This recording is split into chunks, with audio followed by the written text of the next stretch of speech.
മഞ്ഞക്കോടി നെയ്ത്തുകാർ എണ്ണത്തിൽ കുറവാണ്. ഓണത്തിന്റെ ഐതിഹ്യവുമായി ബന്ധപ്പെട്ടാണ് മഞ്ഞക്കോടികളുടെ കടന്നുവരവ്.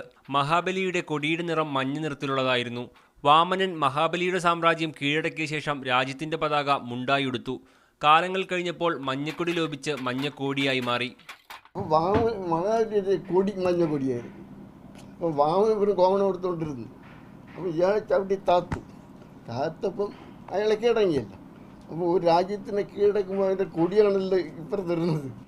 പരമ്പരാഗതമായി ശാലിയൻ സമുദായമാണ് മഞ്ഞക്കോടിയും നെയ്തെടുത്തിരുന്നതെങ്കിൽ ഇന്നിവർ ഈ മേഖലയിൽ വളരെ കുറവാണ്. ഹിന്ദു ഐതിഹ്യമനുസരിച്ച് ഒരു കുട്ടി ജനിച്ചാൽ ആദ്യമായി നൽകുന്ന കോടി മഞ്ഞക്കോടിയായിരിക്കും. ഓണക്കാലത്ത് അമ്പലങ്ങളിൽ കാണിക്കയായും മഞ്ഞക്കോടി സമർപ്പിക്കും. കൂലിക്കണക്കിൽ നെയ്യുകയാണെങ്കിൽ ഒരു ദിവസം 120 രൂപയ്ക്ക് മാത്രമാണ് നെയ്യാൻ കഴിയുക. ഓണത്തിന് ഏറ്റവും പ്രധാനം മഞ്ഞക്കോടിയാണ്. മഞ്ഞക്കോടി പോയിട്ടേ ഉള്ളൂ ബാക്കിയാകും. നെയ്ത് വയ്ക്കും, 6 മാസം നെയ്ത് വയ്ക്കുമ്പോൾ ഓണത്തിന് ഒരുമിച്ചെടുത്തോട് കടക്കാറ്. നമുക്ക് ഓണത്തിന് 2 അല്ലെങ്കിൽ 3 ഓണത്തിന് പൈസ ഒരുമിച്ച് തന്നെ. 6 മാസം മുമ്പ് തന്നെ ഇവർ മഞ്ഞക്കോടി നെയ്ത്ത് ആരംഭിക്കും. സ്വർണ്ണനിറമുള്ള കസവ് പിടിപ്പിക്കുന്ന ജോലിയാണ് ഏറ്റവും ശ്രമകരം. വലിയ ലാഭമൊന്നുമില്ലെങ്കിലും ആചാരത്തിന്റെ ഭാഗമായി കണ്ടാണ് ഇവർ മഞ്ഞക്കോടി നെയ്തെടുക്കുന്നത്. ക്യാമറാമാൻ റോബിൻ BR-നൊപ്പം ആസിഫ് മുഹമ്മദ്, മീഡിയ 1, തിരുവനന്തപുരം.